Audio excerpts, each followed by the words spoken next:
គ្នាប34មនីភិក្ខុទាំងឡាយកាលពីនាយមក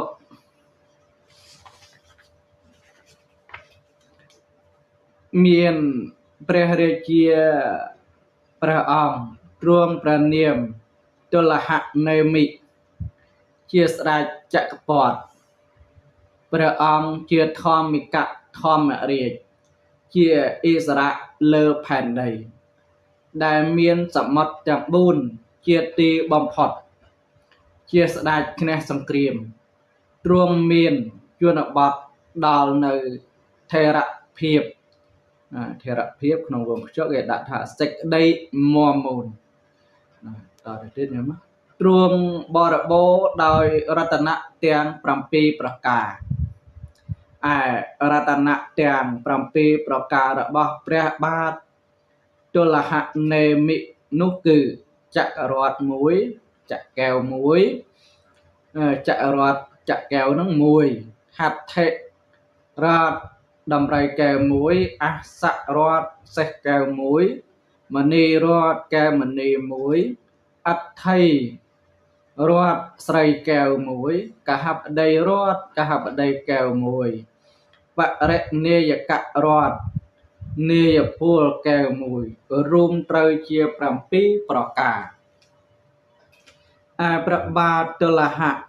នេមិនោះមានព្រះរាជបុត្រច្រើនជាងពាន់សុទ្ធសឹងតែឃ្លាវខ្លាអង្គអាចសង្កត់សង្កិននៅសេនារបស់ស្ដេចដទៃបានព្រះបាទទលហនេមិនោះ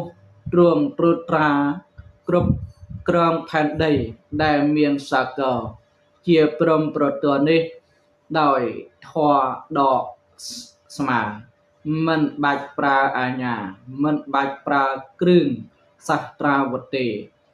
មនីភិក្ខុទាំងឡាយលុះកាលកន្លងទៅបានច្រើនឆ្នាំច្រើនរយឆ្នាំច្រើនពាន់ឆ្នាំទើបព្រះបាទទលហនេមិត្រួតត្រាស់នឹងបរោះម្នាក់ថាមនីបរោះដ៏ចម្រើនបើអ្នកឃើញចក្ររតជាទឹកឃ្លាតចត់ចាក់ទីក្នុងកាលណាអ្នកត្រូវប្រាប់ដល់យើងក្នុងកាលនោះមនីភិក្ខុទាំងឡាយបរោះនោះទទួលស្ដាប់ព្រះរាជឱកាសនៃព្រះបាទទលហនេមិរាជថាព្រះករណាថ្លៃពិសេសមនីភិក្ខុទាំងឡាយលុះកន្លងទៅបានច្រើនឆ្នាំច្រើនរយឆ្នាំច្រើនពាន់ឆ្នាំបរោះនោះបានឃើញចក្ររតជាទឹកឃ្លាតចិត្តចាក់ទីក៏ចូលទៅគាល់ព្រះបាទទលហនេមិក្នុងលុះចូលទៅដល់ហើយក៏ក្រាបបង្គំទូលព្រះបាទទលហនេមិដូច្នេះថាសូមព្រះរាជដេជះតម្កល់លើត្បូងបបិទ្ធព្រះសមត្ថទេពសូមទ្រង់ជ្រាបត្បិតចក្ររតជាទឹករបស់ព្រះអង្គឃ្លាតចត់ចាក់ទីហើយមនីភិក្ខុទាំងឡាយគ្រានោះឯងព្រះបាទទលហនេមិទ្រង់ហៅព្រះរាជបុត្រជាបុត្រច្បងមកហើយទ្រង់ត្រាស់ដូច្នេះថាមនីកុមារមាសឪពុកលើថាចក្ររតជាទឹករបស់យើងឃ្លាតចត់ចាក់ទីហើយសេចក្តីនេះឪពុកធ្លាប់លើថាបើចក្ររតជាទឹករបស់ស្ដេចចក្រពត្តិអង្គណា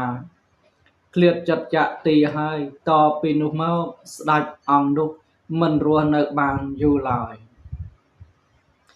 ឯកាមជារបស់មនុស្សឪពុកបានបរិភោគឆ្អែតកប់ឆ្កល់ហើយសម័យនេះជាសម័យដែលឪពុកគួរស្វែងរកកាមជាទឹកវិញមនីកុមារមាសឪពុកចូលអ្នកគ្រប់គ្រងផែនដីដែលមានសមុទ្រជាព្រំប្រទល់នេះចោះ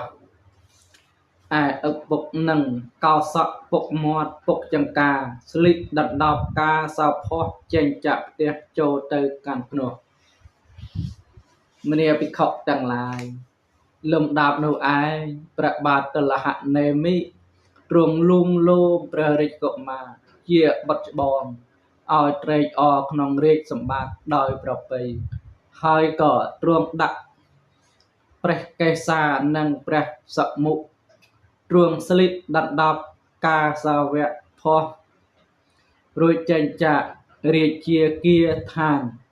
ចូលទៅកាន់ភ្នោះមនាភិក្ខុទាំងឡាយការព្រះរាជឥសីទើបនឹងទ្រាំព្រះភ្នោះបាន7ថ្ងៃចក្រវត្តជាទឹកបាត់ទៅ